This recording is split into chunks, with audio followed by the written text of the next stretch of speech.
don't use the sharp. Don't use the cutting side. And just watch it. And again, you want everything to stay as tight as it can, which is not always easy, especially on these little guys. They tend to just kind of, pull down a bit on you. Because if the pelt gets too loose, what happens is you run into another problem. That problem is it'll cut, right? So we don't want to cut. So you just go like that, and you go back and forth between the knife and the. So you go up middle. So like this here. Start here. There's him onto the flesh. You can see it open up. You can see like a little line there.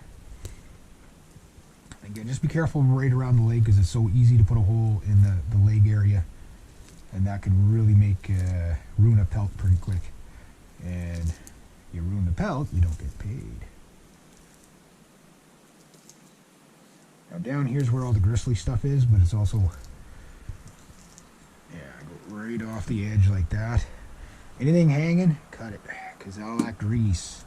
Again, we don't want it in our pelt, so we just turn the pelt. Again, try not to get the flesh side touching the fur if we can help it.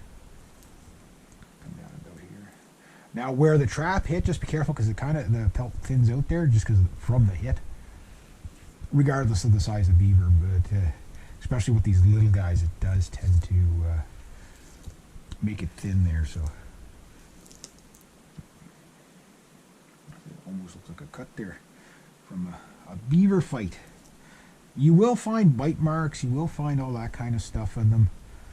The older beavers, older male beavers are like full of holes from other beavers biting on them. I mean, you got to think of their teeth, right? Those teeth are designed to take down trees, so when they bite into each other, they can tend to, they'll leave a mark. They'll let you know they were there. And just keep going. All this icky stuff.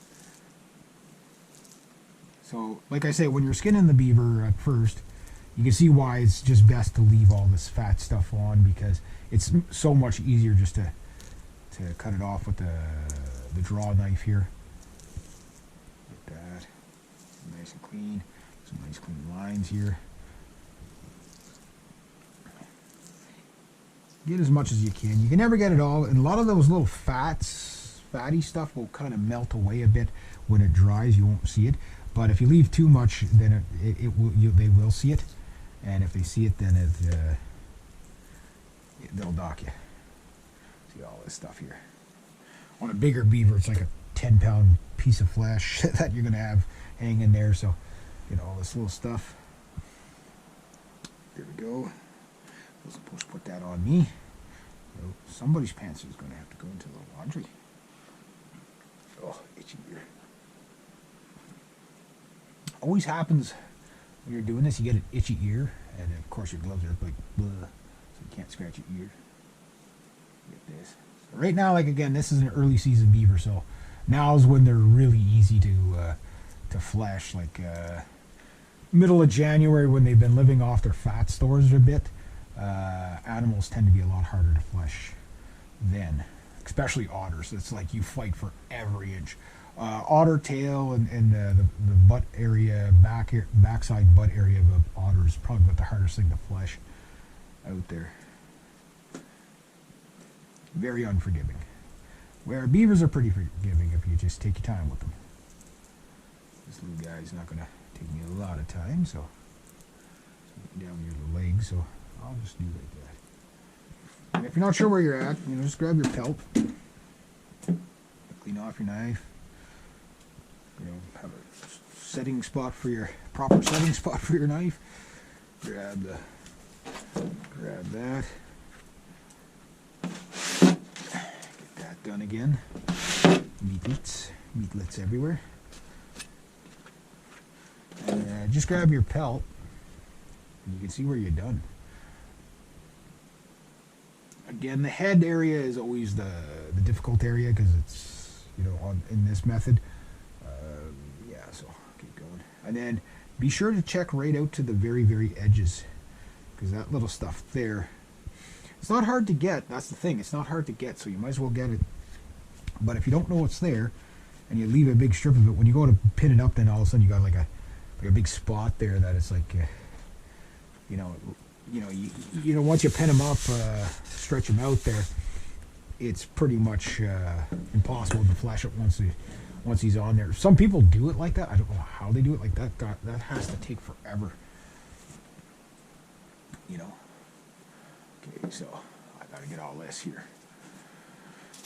So right around the cartilage, around the head and the tail is where it's hardest. Now, they grade a beaver pelt from the ears back, so just be, so here, I'm just going to start here. The tube is right there, so I don't want to be cutting beyond that, just because I don't want to put a hole that can help it. I've got to get through all this cartilagey stuff, so. A lot of times, once you get it started, you can go back to just pulling it off. So just get a line opened up here, and then once you get the first line opened up, it seems like the rest comes off pretty easy. So you can see there, it's pretty straightforward. So I've got a line opened up there. Hopefully the camera's picking it up, and I can just again around the legs, just be very gentle. Get the cartilage part, and then just leave the rest up to the scraper. So, and if you overflesh it, overfleshing is when you actually cut down, scrape the hide so much that you're actually cutting the hair follicles on this side of the pelt, and bear's really bad for that, because bear pelts, a lot of people realize like bears live off their fat, right? So their fur is really dense, but their hide is like paper. It's really, really, really, really thin, and you overflesh it, and next thing you know, all the hair falls out because you basically cut the hair follicles. But it's a catch-22 because it's a very greasy animal, and in order to get a proper tan on the furs, you have to remove all the greasy stuff, right? So what they do at the fur trade is they put them through a solution that kills all the grease and stuff like that, and then they kind of, it's like a sander that very lightly does whatever the trapper doesn't remove in fat, it will get, so that when they tan it, there's zero fat left on the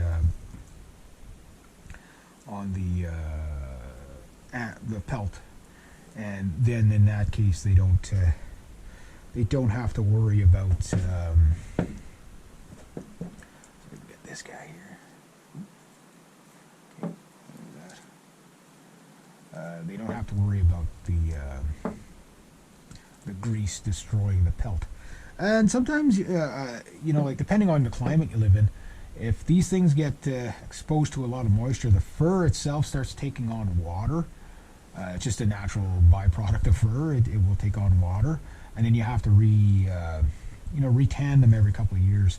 So it depends on where it is. If it's in climate control and the climate never changes, whatever. But if you're in an area where it's hot, cold, then humid, then dry, then humid, then dry, especially with a lot of humidity, what ends up happening is you end up getting yourself. I'm be very careful here because I'm right at his belly side where it's very thin.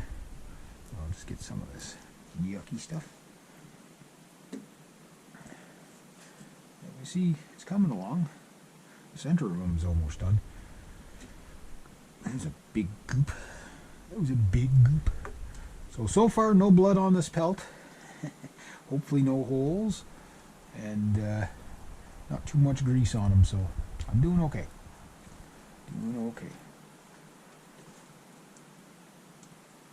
Just get this down.